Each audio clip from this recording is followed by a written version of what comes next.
Netcasts you love. From people you trust. This is Twit. So Apple last week at the Worldwide Developers Conference announced one new computer, a new MacBook Air, based on the 4th generation Intel chip, the Haswell, and here it is. Of course, I had to order it right away. This is the 13-inch. They did 11 and 13-inch MacBook Airs. And if you look at it right off the top, you might say, well, gosh, how is that different? Because it does look very much the same as previous generations of MacBook Air. In fact, even down to the ports, it's got 2 USB 3 ports, the new MagSafe 2 connector. There's a headphone jack. On the other side, a mini display port, which is I'm a big fan of. Those work very nicely. Can get HDMI out of there, too, with a converter. Another USB, that's an SDXC card reader. You might have noticed if you have a very, very sharp eye, there's a slight difference here. There's 2, you can't see it. There's 2 little tiny dots, dual array microphones. The reason is they're doing the same thing on the iPhone and the MacBook Retina where they there you can see it. Look at that.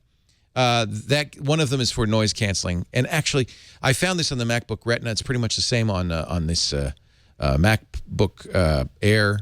The sound quality is quite good. In fact, I don't feel the need to use headsets on making phone calls and so forth using Skype with this. It really does give you quite good sound. Nobody's ever complained. There are some differences. The battery is about 8% larger, just a slight bit. They're doing a big difference in battery life, and that's really the thing that people are paying attention to right now. On the 11-inch MacBook Air, Apple's claiming 9 hours of battery life. On this 13, 12 hours. I haven't had it long enough to really give you an accurate reading, but I have to say I've used only a quarter of the available power on here, and I've been using it quite heavily. Apple says 6.5 hours remaining, which is slightly less than 12 hours. I do think you're going to get that kind of a battery life. And all the other reviewers who've had it for a little bit longer are claiming excellent battery life, more than 12 hours in some cases in normal use. So that's pretty impressive.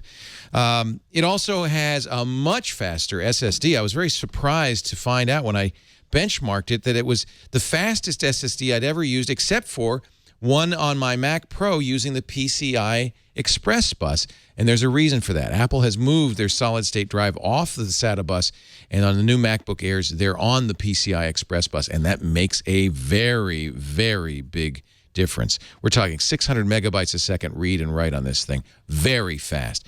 They offer it in a stock configuration of 128 gig hard drive, 8 gigabytes of RAM. That's an SSD hard drive at a starting price of $10.99. These are a little less expensive, actually, than the MacBook Airs of previous years. And there's one thing that you might wonder about. The processor speed is a little bit slower. This is a maxed-out MacBook Air, so I put an i7 in it running at only 1.7 gigahertz, although it will step up to faster speeds. Slightly slower processor speeds on here, giving you slightly slower benchmark results, but I have to tell you, you won't notice the difference. And one of the benefits, of course, because it's using Haswell, is much, much better battery life. And I think that this is plenty fast enough. However, the slower processor speed and the desire for increased battery life do mean that we're not going to get the best screen resolution possible. This is, not a Retina display. It's 1440 by 900, which is nowadays, I think, a little low for a 13-inch notebook. Apple has really defined this category. The MacBook Air was the first Ultrabook before Intel even thought of the phrase Ultrabook, and all the other Ultrabooks really are copying the MacBook Air. It is still a gorgeous design, thin, light, very portable. And, of course, the unibody aluminum means it feels robust in the hand. It doesn't torque or twist. This is, the Cadillac, the class act of thin and light notebooks, and remains so. Easily the best trackpad on the market. And that's another thing that's missing here is there's no touch screen as you'd find on many of these Windows 8 laptops, but Apple's done such a good job with the trackpad and the trackpad gestures that many folks say, I don't mind because I'm getting, the kind of touch responsive experience just using the trackpad alone. I'm not sure I agree with that. I'd love to see a Retina display on this. I'd love to see a touch screen. It is a lower resolution than, for instance, the comparably priced Acer S7, which has a 1080p display. And I notice it. You know, I use so many Retina devices now that I really can see the difference in terms of the screen resolution. It's not exactly horrible, but it's just not as crisp as I'd like it. So let me, but I have to tell you, amazing battery life, amazing throughput on the SSD drives. The reboot is just seconds. It feels perfectly responsive, and of course you wouldn't maybe with a Retina display be able to push these pixels around as fast as I am. It's just these are important distinctions to know about.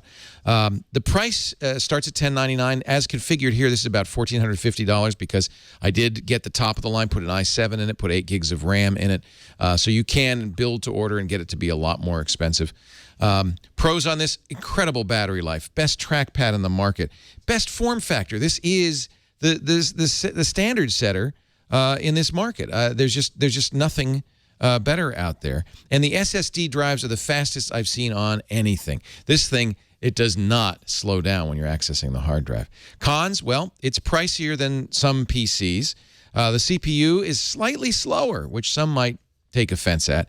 And I am a little disappointed by the lack of a Retina display. It's not that I don't understand why.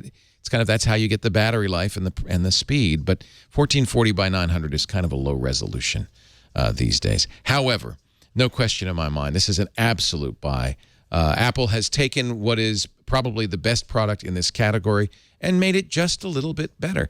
I expect to see even more improvement in battery life when the next generation of OS X Mavericks comes out with some features tuned specifically for the Haswell chipset in here. So you're going to see more, believe it or not, more than 12, 13, 14 hours of battery life on something like this. This is the ideal, as Nilay Patel said, the ideal notebook for taking to the coffee shop and staying all day. A definite buy for the 2013 MacBook Air. I love it.